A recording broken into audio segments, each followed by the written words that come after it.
Hello बच्चों, कैसे हैं आप लोग। आई होप कि सब अच्छे होंगे। तो आइए स्वागत करते हैं आपका एक बार फिर से आपके अपने केमिस्ट्री के यूट्यूब चैनल ई रसायन पर।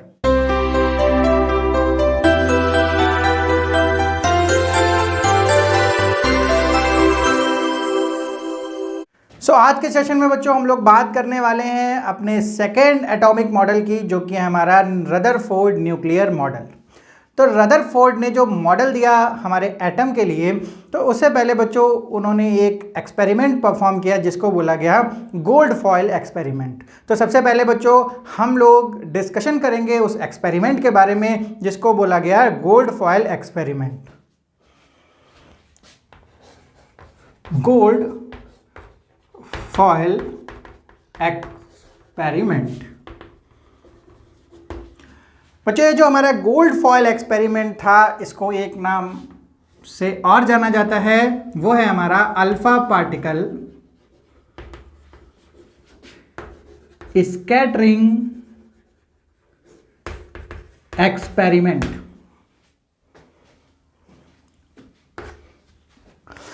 ये जो हमारे एक्सपेरिमेंट थे जो कि रदरफोर्ड ने किए, तो बच्चों यहाँ पर एक डिस्कवरी होती है और डिस्कवरी होती है न्यूक्लियस की। तो हम लोग देखने वाले हैं बच्चों कि किस तरीके से उन्होंने न्यूक्लियस की डिस्कवरी की। तो सबसे पहले क्या लेते हैं, वो एक फोटोग्राफिक प्लेट।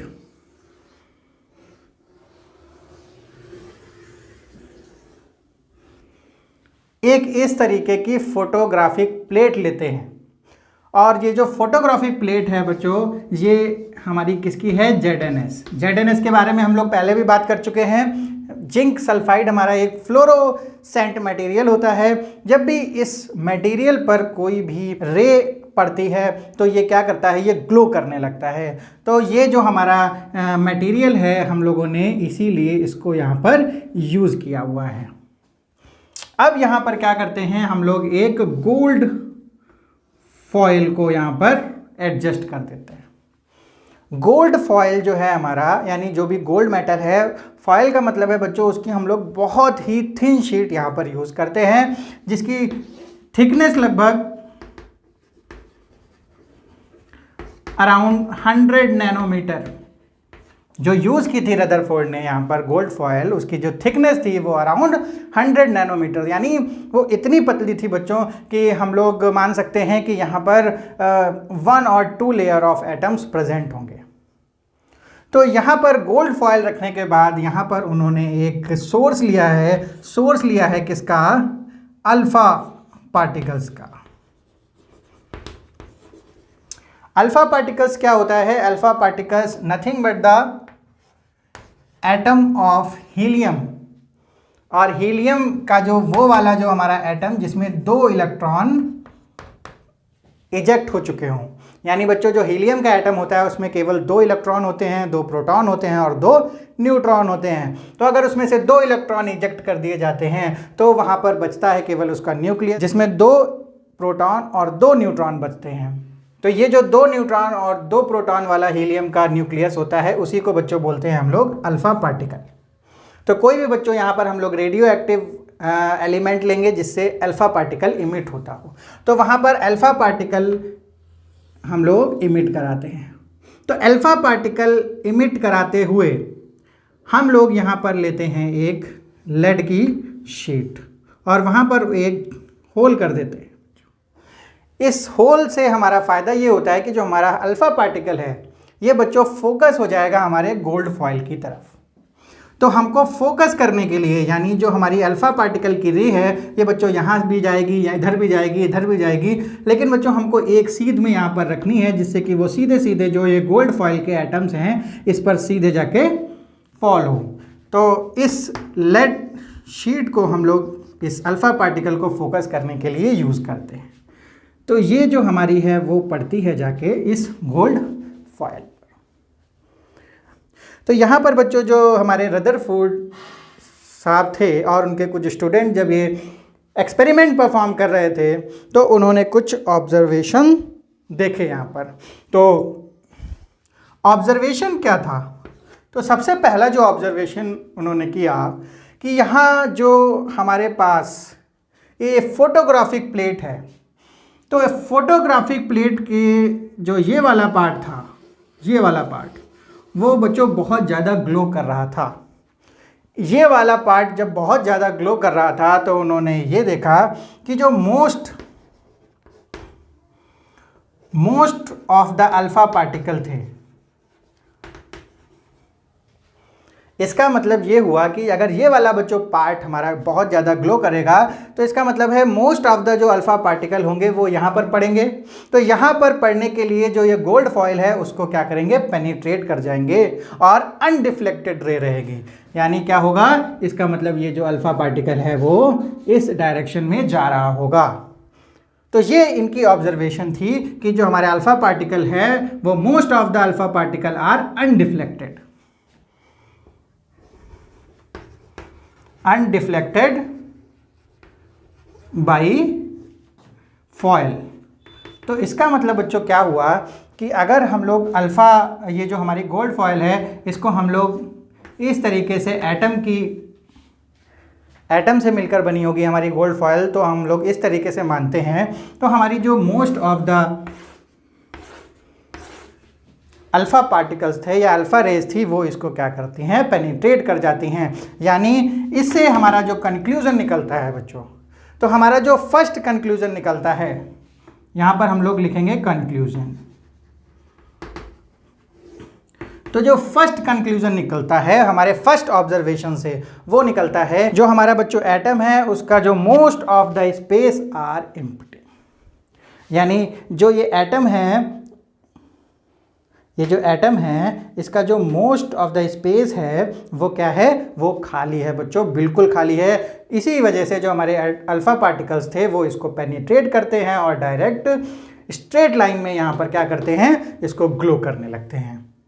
तो हमारा जो फर्स्ट यहाँ पर कंक्लूजन निकल के आता है, जो हमारा एटम होता है वो उसका जो सब ज़्यादा से ज़्यादा स्पेस होता है वो खाली होता है बच्चों। सेकेंड ऑब्जर्वेशन क्या किया, सेकेंड ऑब्जर्वेशन ये हुआ कि कुछ पार्ट हमारा इस साइड या इस साइड इस तरीके से ग्लो हो रहा था। यानी जो हमारी अल्फ़ा पार्टिकल थी वो कुछ यहाँ पर ऐसे ऐसे डिफ्लेक्ट हो रही थी, पर वो जो पार्ट ऑफ अल्फ़ा पार्टिकल था वो बच्चों बहुत कम था। यानी fraction, very small fraction of alpha particle are deflected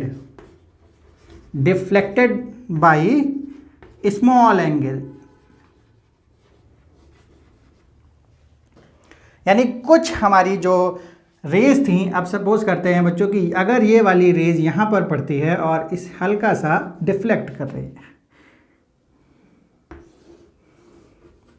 तो ये जो बहुत ही स्मॉल एंगल पर ये जो डिफ्लेक्शन हुआ है, ये ऑब्जर्वेशन यहाँ पर हुआ रदरफोर्ड के द्वारा। तो इससे क्या कंक्लूड किया उन्होंने, इससे कंक्लूजन ये निकलता है बच्चों कि जो हमारा अल्फ़ा पार्टिकल है, अल्फ़ा पार्टिकल बच्चों कैसा होता है, अभी हम लोगों ने बताया He डबल पॉजिटिव, यानी क्या है, ये पॉजिटिव नेचर का है। तो पॉजिटिव नेचर अगर का कोई पार्टिकल किसी से डिफ्लेक्ट होता है, यानी वहाँ पर हो रहा है बच्चों रिपल्शन, क्योंकि जब रिपल्सिव फोर्सेस काम करेंगी तो वहाँ पर हल्का सा डिफ्लेक्शन आएगा। तो इसका मतलब बच्चों ये है कि जहाँ पर डिफ्लेक्शन हो रहा था वहाँ पर प्रेजेंट है पॉजिटिव चार्ज।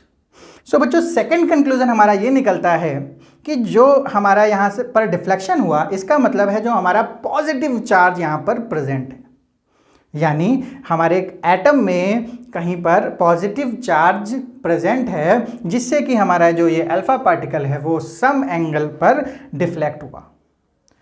थर्ड ऑब्जर्वेशन क्या होता है यहाँ पर, थर्ड ऑब्जर्वेशन ये होता है बच्चों कि कुछ अमाउंट, बहुत ही फ्यू अमाउंट, यानी very few amount are alpha particle are bounced back.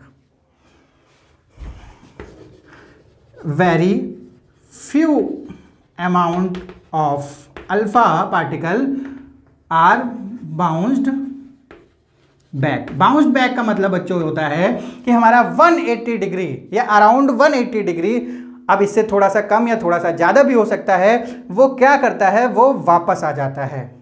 180 degree turn हो जाता है। यानी जब किसी से हम लोग जैसे सपोज करते हैं बच्चों, यहाँ पर कोई वॉल है और आप लोग कोई बॉल को, कोई गेंद को वहाँ से क्या करते हैं, टकराते हैं उससे, तो वो क्या करती है, बाउंस बैक हो जाती है, यानी वापस आ जाती है आपके पास। तो इसका मतलब है जो उसका एंगल हुआ वो लगभग 180 डिग्री हुआ। तो यहाँ पर बच्चों ऐसा ऑब्जर्वेशन हुआ कि यहाँ पर जो बहुत ही कम अमाउंट का अल्फा पार्टिकल क्या हुआ, वापस आ गया। इसका मतलब ये हुआ कि सामने कोई एक ऐसी चीज़ है, वॉल जैसी चीज़ है, जिससे कि वो क्या हो रहा है, अल्फा पार्टिकल टकरा कर वापस आ रहा है। तो यहाँ पर अगर यहाँ पर कोई बहुत ही थोड़ा सा मास प्रेजेंट होता है तो क्या होता है, अगर डायरेक्टली यहां पर अल्फा पार्टिकल जाए तो टकरा के क्या होगा, वापस आ जाएगा, या बिल्कुल जस्ट आए तो इस तरीके से वापस आएगा। तो इसका मतलब है कि जो हमारा पॉजिटिव चार्ज पता चला था सेकंड कंक्लूजन में, वो जो पॉजिटिव चार्ज है वो बिल्कुल ही बीचों बीच, यानी हमारा जो एटम है उसके बिल्कुल ही बीचों बीच बहुत ही कम अमाउंट में कंसंट्रेटेड है। यानी यहाँ पर जो एटम का मास होता है वो कंसंट्रेटेड है, जिसकी वजह से जो हमारा अल्फा पार्टिकल है वो टकरा के वापस 180 डिग्री बाउंस्ड हो जाता है, बाउंस बैक हो जाता है। तो यहाँ पर ये 3 कंक्लूजन निकलते हैं इस हमारे जो एक्सपेरिमेंट किया गया रदरफोर्ड के द्वारा। तो इस एक्सपेरिमेंट में जो मेन हमारा पॉइंट है, हीरोइक पॉइंट है, वो आता है कि हमारा जो एटम होता है उसके बीच में एक बहुत ही कंसंट्रेटेड मास प्रेजेंट होता है बच्चों। सो बच्चों ये जो एक्सपेरिमेंट किया गया, इनके कंक्लूजन्स के बेस पर रदरफोर्ड ने ईयर 1911 यानी सन 1911 में एक एटॉमिक मॉडल पेश किया, जिसके कुछ पोस्टुलेट्स हैं। तो आइए बच्चों देखते हैं उस मॉडल को किस तरीके से प्रेजेंट किया गया। सो आइए बच्चों अब हम लोग बात करते हैं अपने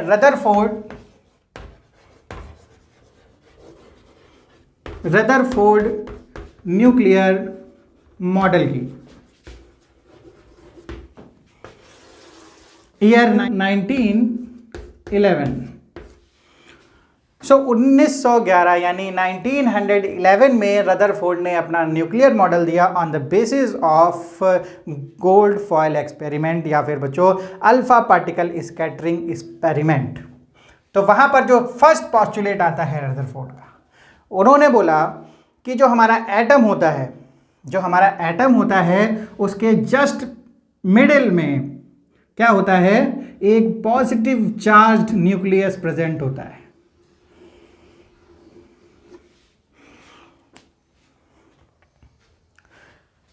एटम के बिल्कुल बीचों बीच एक बहुत ही कम अमाउंट में मास जो होता है वो डेंसली कंसंट्रेटेड बच्चों होता है। सेकेंड एजम्पशन क्या आता है, सेकेंड एजम्पशन आता है, सो यहाँ पर बच्चों रदरफोर्ड ने क्या बताया कि जो हमारे इलेक्ट्रॉन्स होते हैं वो इस न्यूक्लियस के अराउंड मोशन करते रहते हैं बहुत ही हाई स्पीड में। तो यहाँ पर बताया गया कि बहुत ही हाई स्पीड में हमारे क्या करते हैं, इलेक्ट्रॉन्स मोशन करते रहते हैं और किसी फिक्स्ड पाथ पर, और उसी फिक्स्ड पाथ को बोला इन्होंने ऑर्बिट।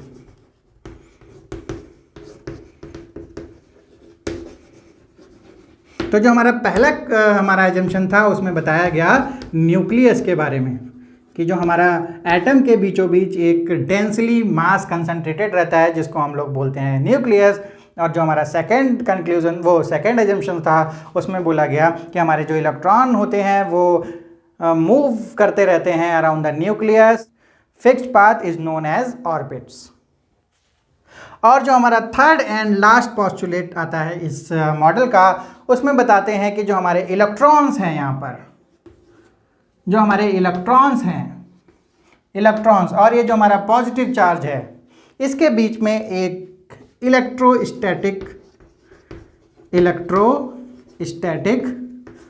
फोर्स ऑफ अट्रैक्शन काम करता है। इलेक्ट्रोस्टैटिक फोर्स ऑफ अट्रैक्शन काम करता है। तो बच्चों जहाँ पर चार्जेस अवेलेबल होते हैं वहाँ पर हमेशा इलेक्ट्रोस्टैटिक फोर्स भी वर्क करता है। तो हमारे जो 3 मेन पोस्टुलेट हैं इस रदरफोर्ड न्यूक्लियर मॉडल के, उस तरीके से जो हमारे एटम की जो इमेज आती है वो कुछ इस तरीके से आती है। तो जो मेनली हमारी यहाँ पर बात आती है वो न्यूक्लियस की आती है, डिस्कवरी ऑफ न्यूक्लियस होती है।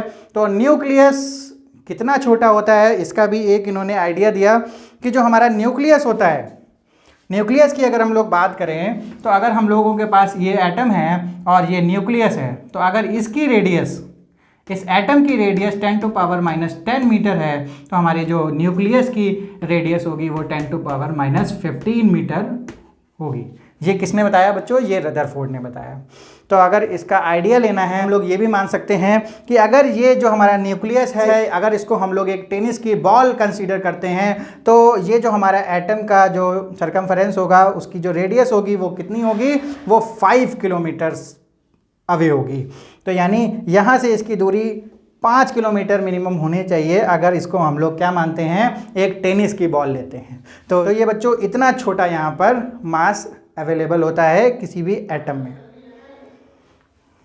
सो आई होप बच्चों कि आप लोगों ने रदरफोर्ड का न्यूक्लियर जो मॉडल था, एटॉमिक मॉडल, उसको आसानी से समझ लिया होगा। तो अब हम लोग बात करेंगे नेक्स्ट सेशन में इसके ड्रॉबैक की, क्योंकि अभी तक बच्चों हमारे पास जो एटम की जो सही इमेज थी वो परफेक्ट इमेज नहीं आ पाई थी, क्योंकि रदरफोर्ड न्यूक्लियर मॉडल के बहुत सारे ड्रॉबैक सामने आते हैं। इस वजह से जो हमारा नेक्स्ट मॉडल है वो भी सामने आता है।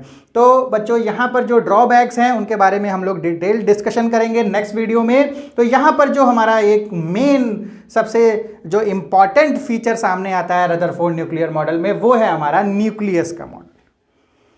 तो जो हमारा न्यूक्लियस है, जो हमारा मास है, उसकी जो सही जानकारी है कि वो कहाँ पर रिजाइड करता है, वो एग्जैक्टली एटम की कौन से पार्ट में हमारा जो मास होता है वो कंसंट्रेटेड होता है, या फिर जो हमारा इलेक्ट्रॉन्स हैं वो किस तरीके से एटम में रहते हैं, उसकी सबसे पहले सही जानकारी हमें किस मॉडल से मिलती है? रदरफोर्ड न्यूक्लियर मॉडल से। और ये आता है हमारा ईयर 1911 में।